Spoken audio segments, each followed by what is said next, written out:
उत्पन्न करते हैं। जिन पर ये लहरें केंद्रित हैं, वे उन पर गूंज के रूप में प्रतिक्रिया करते हैं। प्रार्थना की इस तकनीक से कई उल्लेखनीय उपचार हुए हैं। एक अपंग व्यक्ति चलता है। डॉक्टर किविम्बी अपने उपचारक करियर में परम विधि का अक्सर प्रयोग करते थे। उनकी एक पांडुलिपि बताती है कि उन्होंने किस तरह एक अपंग औरत को ठीक किया। वे उस महिला को देखने गए जो अपाहिज थी, बूढ़ी थी और बिस्तर पर पड़ी हुई थी। वे बताते हैं कि उसकी बीमारी का कारण स्पष्ट था। वह इतने छोटे धर्म मत में कैद थी कि खड़ी नहीं हो सकती थी और चल नहीं सकती थी। वह डर और अज्ञान की कब्र में रह रही थी। क्योंकि उसने बाइबल को शब्दशः लिया, इसलिए इससे डर गई। किविम्बी ने कहा कि इस कब्र में वह ईश्वर की मौजूदगी और शक्ति बंधनों को तोड़ने तथा मृत्यु से लौटने की कोशिश कर रही थी। जब महिला ने दूसरों से बाइबल का एक प्रसंग का अर्थ पूछा तो जवाब पत्थर जैसा मिला। फिर वह जीवन की रोटी की भूख महसूस करने लगी। डॉक्टर किविम्बी ने उसके मामले का निदान करते हुए कहा कि उसका दिमाग रोमांच और डर के कारण अवरुद्ध हो गया है, इसलिए वह बाइबल के उस प्रसंग का अर्थ स्पष्ट नहीं समझ पाई है। इससे उसके शरीर में भारी और मंद भाव आ गया जो लकवे में बदल गया। इस मोड़ पर किविम्बी ने उससे पूछा कि बाइबल की इन पंक्तियों का क्या मतलब है।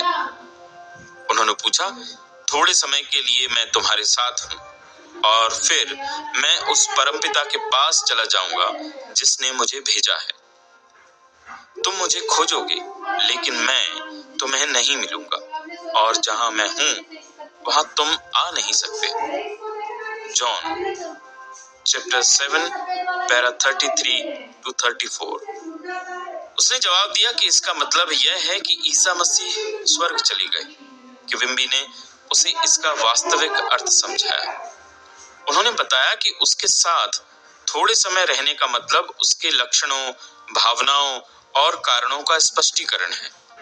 उसे उस महिला की हालत पर करुणा और सहानुभूति होती है, लेकिन वह इस मानसिक अवस्था में नहीं रह सकता। अगला कदम उसके पास जाना है जिसने हमें भेजा है। किविम्बी ने बताया कि इसका इशारा हम सभी में मौजूद ईश्वर की रचनात्मक शक्ति है। किविम्बी ने तत्काल अपने मन की यात्रा की और दैवी संपूर्णता पर मनन किया, यानी ईश्वर की जीवंतता, बुद्धिमत्ता, सद्भाव और शक्ति बीमार व्यक्ति में काम कर रही है। उन्होंने महिला से कहा, इसलिए जहां मैं हूं वहां तुम नहीं आ सकती, क्योंकि तुम अपने सकरे संकुचित विश्वास में रोगग्रस्त मौजूद हो, जबकि मैं स्वस्थ हूं। इस प्रार्थना और स्पष्टीकरण का तत्काल परिणाम मिला और उस महिला के दिमाग का कायापलट हो गया। वह बिना बैसाखियों के चलने लगी। किविम्बी ने कहा कि यह उनके सभी उपचारों में सबसे अनूठा था। वह बिल्कुल गलत थी और उसे सजीव करना या सत्य समझाना मुर्दे को जीवित करने जैसा था। किविम्बी ने ईसा मसीह के पुनर्जीवन यानी रेसरेक्शन को उस महिला के खुद के स्वास्थ्य पर लागू किया। इसका उस महिला पर सशक्त प्रभाव पड़ा।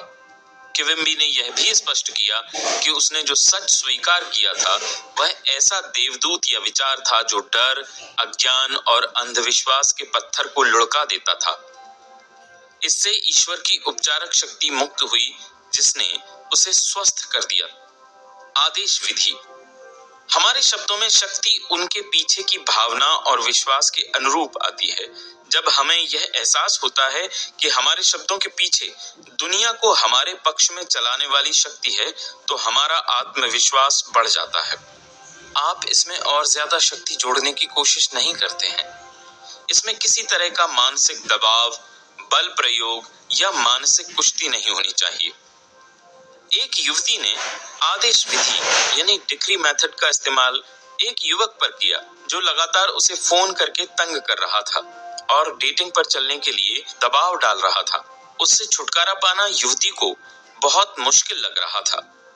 जब वह उसके ऑफिस में भी आने लगा तो युवती समझ गई कि अब उसे तत्काल कोई प्रभावी कदम उठाना होगा।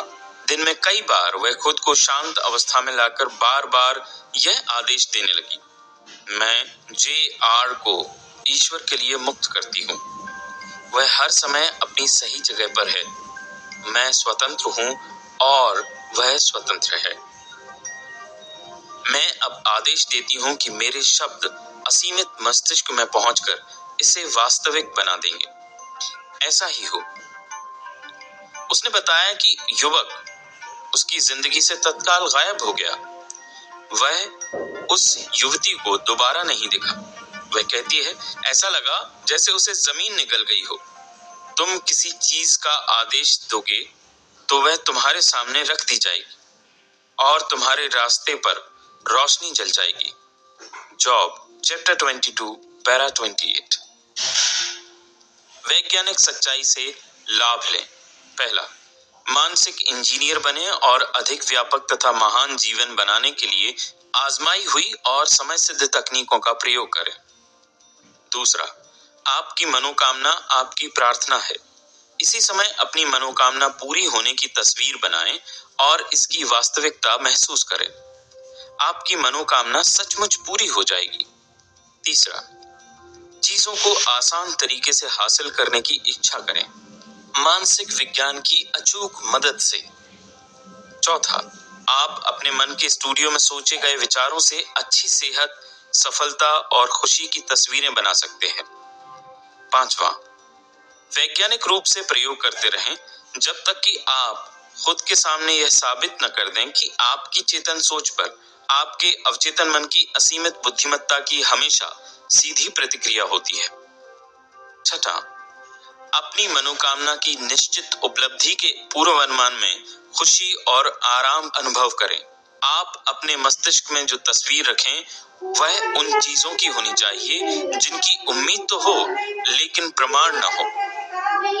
सातवां, एक मानसिक तस्वीर 1000 शब्दों के बराबर है।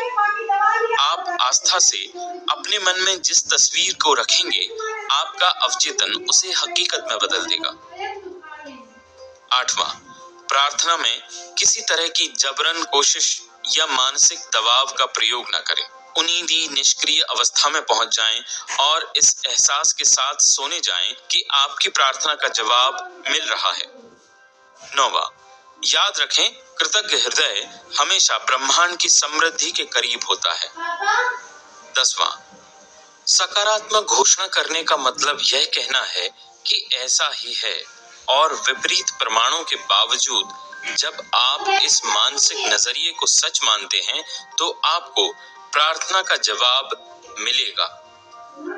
11वां, ईश्वर के प्रेम और महिमा के बारे में सोचकर सद्भाव, सेहत और शांति की लहरें उत्पन्न करें। 12वां, आप जो आदेश देते हैं और जिसे सच महसूस करते हैं वह सच हो जाएगा। सद्भाव, सेहत, शांति और समृद्धि के आदेश दें।